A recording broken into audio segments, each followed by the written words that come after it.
Madam Farooq Abdullah पर आप कुछ कमेंट करना चाहेंगी? यस्टरडे जो उन्होंने कहा कि जो प्रेजेंट हालात यहाँ पे खराब रहे हैं, यूनाइट होना चाहिए सेपरेटिस्ट को, फिर फारूक अब्दुल्ला भी उनके साथ। देखिए, मेरा ये कहने का मकसद ये है कि एक तो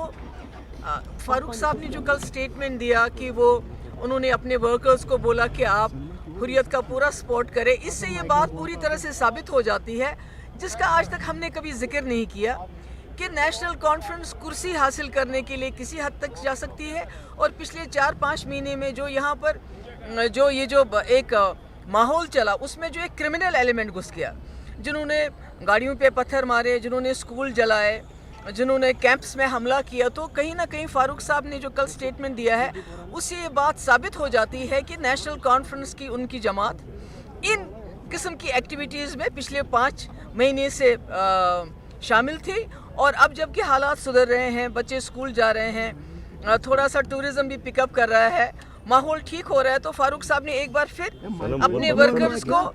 कल ये ऑर्डर दे दिया, उनको ये बताया कि आप दोबारा इस माहौल को पैदा कीजिए जिसमें जम्मू कश्मीर के हालात फिर से तितर हो जाए। और उनका कोई तहरीक से कोई मतलब नहीं, क्योंकि 1947 से लेके आज तक नेशनल कॉन्फ्रेंस ने कुर्सी के लिए हर तहरीक चलाई है। और आज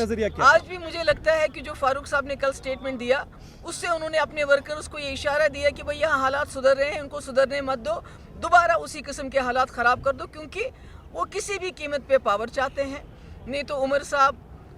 बीजेपी में एक्सटर्नल अफेयर मिनिस्टर रहे हैं, उन्होंने नेशनल और इंटरनेशनल लेवल पे पाकिस्तान के ख़िलाफ़ बात की है, ये कहा है कि उसको दहशतगर्द मुल्क करार दिया जाना चाहिए जब उमर साहब मिनिस्टर थे। फारूक साहब खुद बार बार कहते थे पाकिस्तान के ऊपर बमबारी कीजिए, फारूक साहब कहते थे हुर्रियत के लीडरों को दरिया जहलम में फेंक दीजिए। आज फारूक साहब कुछ और बात कर रहे हैं, तो मुझे ये है कि आज दोबारा ये बात अयान हो गई कि नेशनल कॉन्फ्रेंस कुर्सी हासिल करने के लिए छोटे बच्चे क्या, औरतें क्या, किसी की ज़िंदगी के साथ खेल सकते हैं। मैडम बॉर्डर पे इसके लिए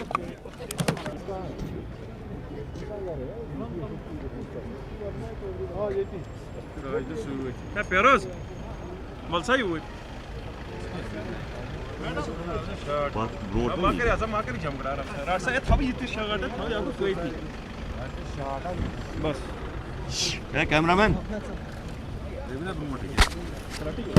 चलिए